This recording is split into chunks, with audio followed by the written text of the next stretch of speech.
climate change is the greatest challenge mankind has ever faced. The science is clear, the evidence inescapable, so we can't go on pretending it's not happening. But when we think of ways to slow down global warming, we think of issues like coal-fired power stations and transportation. What we've been ignoring is the most immediate and cost-effective solution to climate change lies in protecting tropical forests.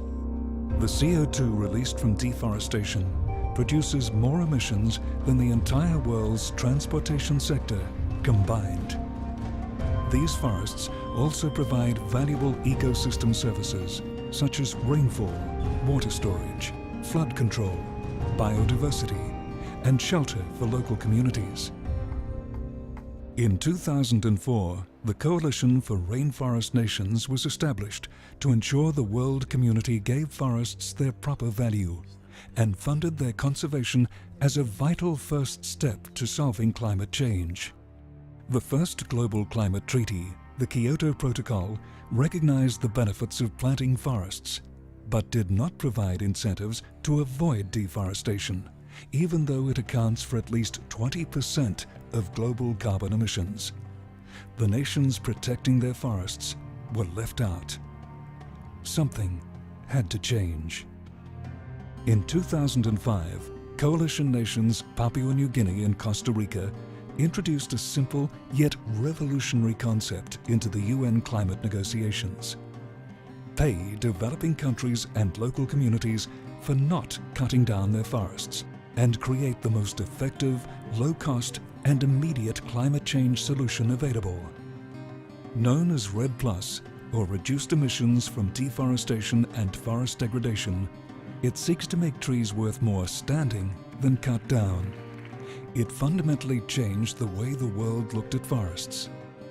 After only 2 years, at the Bali Climate Change Conference, the coalition successfully fought to have forests and REDD+ accepted as part of the solution to climate change.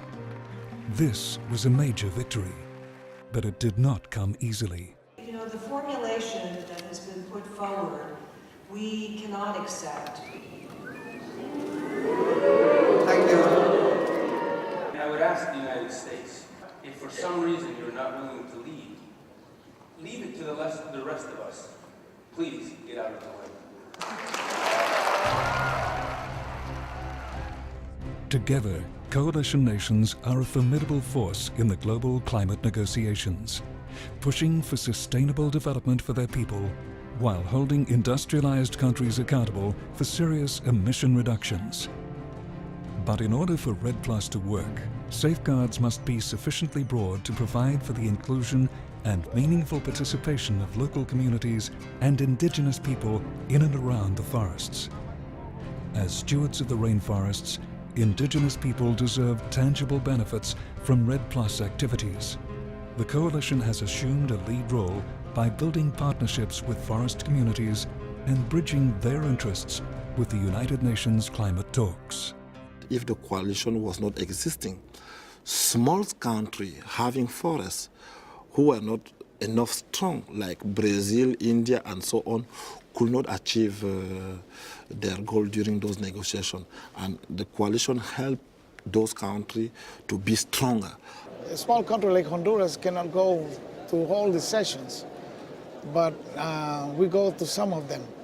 But when we go to the meeting with the coalition, we'll get to know what's going on in all the sessions, you know, in all the meetings.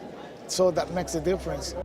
The coalition is working with developing countries to link REDD+ to low-carbon development plans that encourage sustainable economic growth and environmental protection.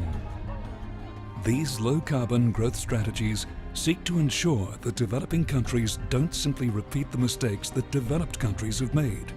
Working with each country's specific needs and priorities, the plans aim to ensure that their economic development is climate compatible.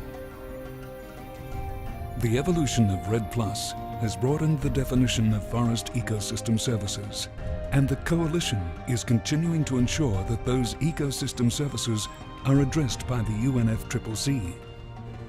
The coalition's work has defined an essential weapon to combat the calamitous effects of climate change on a global scale. The path is clear, but the effort must be magnified in order to preserve the rainforests for the benefit of generations to come.